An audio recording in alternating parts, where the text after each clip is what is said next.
সবার চরণতলে দীপাবলির প্রীতি শুভেচ্ছা এবং অভিনন্দন এবং জয়গুরু।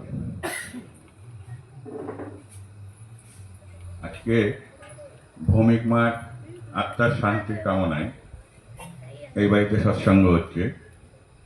তা ঠাকুরের কাছে প্রার্থনা করি, ঠাকুর তুমি ভৌমিক মাকে তোমার চরণতলে রাখো এবং এই বাড়ির তোমার পরিবারের যারা আছেন তাদেরকে ইষ্টপথে নিয়ে চলো এবং তাদেরকে ভালো রাখো, সুস্থ স্বস্তি শান্তিতে রাখো।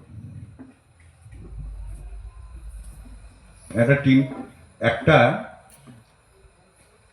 3 বছরের ছোট একটা শিশুকে নিয়ে মা যাচ্ছেন আচার্যদের প্রণাম করতে।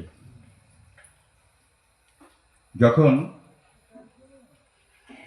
মাটি আচার্যদেবকে প্রণাম করছে, ওই 3 বছরের শিশুটি গুটি গুটি পায়ে ঠিক পৌঁছে গেছে আচার্যদেবের কাছে।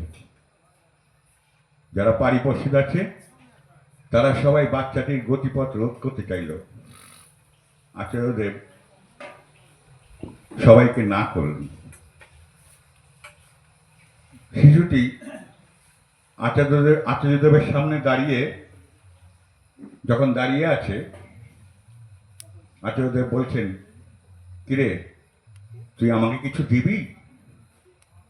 তখনও প্যান্টের ডান পকেট থেকে এক মুঠো লজেন আচার্যদেবের হাতে দিলেন।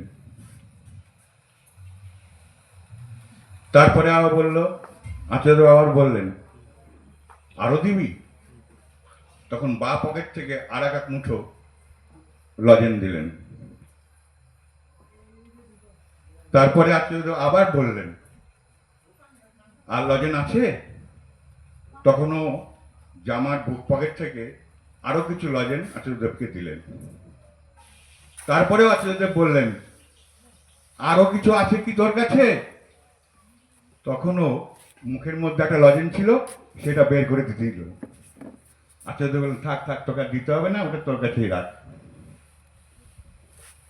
এইদিকে মাটি প্রণাম করে দেখছে আমার বাচ্চা তো চলে গেছে ওইখানে, হতভম্ব হয়ে দৌড়িয়ে গিয়ে সে বাচ্চাটিকে নিয়ে মা প্রণাম করে, বাচ্চাটি প্রণাম করলো, তারপর পিছনে এসে দাঁড়ালো। আচার্যদেব পরিবেশটা একদম স্তব্ধ। আচার্যদেব ওই লজেনগুলি হাতের মধ্যে নিয়ে প্রায় 1 মিনিট চুপচাপ বসছিলেন।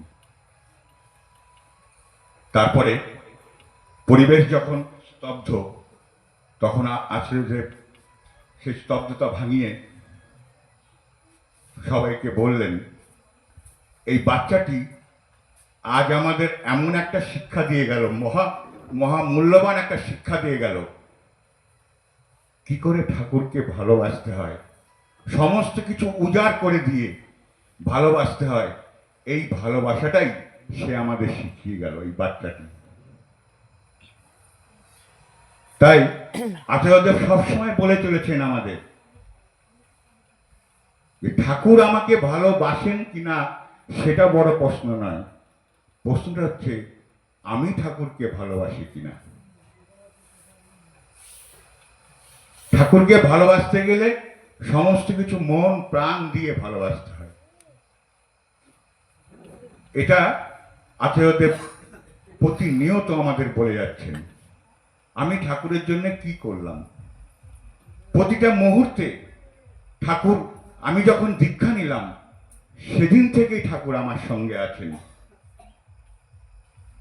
তাহলে আমি কি ঠাকুরের সঙ্গে প্রতিটা মুহূর্তে থাকি? এটাই আমার প্রশ্ন, এটাই বিবেচ্য বিচার। কালকে এই সুদেশনা মা মন্দিরে গেছিল, কাঁদছিল। আমি এই মাকে এবং এই পরিবারের সবাইকে বলবো, গীতায় তো বলাই আছে, জন্ম হলে মৃত্যু হবে। সুতরাং আমাদের নিহারদাও গান করলো মায়ার বন্ধন, তা আমরা তো এই মায়ার বন্ধনেই পড়ে আছি। শোক সম্বন্ধেও শ্রী শ্রী ঠাকুর কিছু ভালো কথা বলেছেন। শোক সম্বন্ধে ঠাকুর যে বিধান দিলেন, বললেন শোক হওয়াটাই স্বাভাবিক।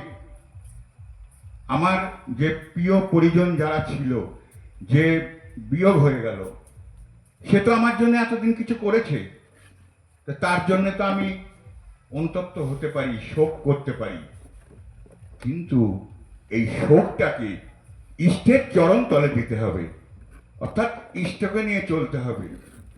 আর এই শোককে বলতে হবে, শোক তুমি তোমার মতোই থাকো, তোমার এই শোক, আমার দুঃখ, ব্যথা, যন্ত্রণা সব কিছু আমাকে তুমি দূর করে আমাকে শ্রী শ্রী ঠাকুরের চরণ তলে রাখো এবং ইষ্ট কাজে আমাকে সারাদিন ব্যাপৃত রাখো। আচার্যদেব এই কথাটাই সব বলছেন, যারা নাকি এই শোক সম্বন্ধে কোনো কথা বলেন, তাদেরকে কিন্তু এই কথাটাই বলেন যে তুমি সবসময় ইষ্টের কাজ করো। এখন তো বর্তমানে ডিপি ওয়ার্কের কাজ দিয়েছে, এই ডিপি ওয়ার্ক একটা এই শোক ভুলে থাকার একটা রাস্তা। অর্থাৎ মূল কথা হচ্ছে তুমি ভগবানের চরণতলে তোমার নিজেকে এবং পরিবারের যারা যারা আছে সবাইকে ইষ্ট পথে নিয়ে চলো, শোক অটোমেটিক্যালি ভুলে যাবে, ভালো হয়ে যাবে। আর শোক সম্বন্ধে আর কিছু বলতে হবে না, আর শোক থাকবেও না। আর যদি শোক নিজের মধ্যে পুষে রাখো, শোক কিন্তু একটা শয়তানের দরজা, অর্থাৎ শয়তানের উপাদেয় খাদ্য হচ্ছে শোক। কিন্তু এটাকে ভুলতে গেলে ওই ভগবানের চরণতলেই থাকতে হবে।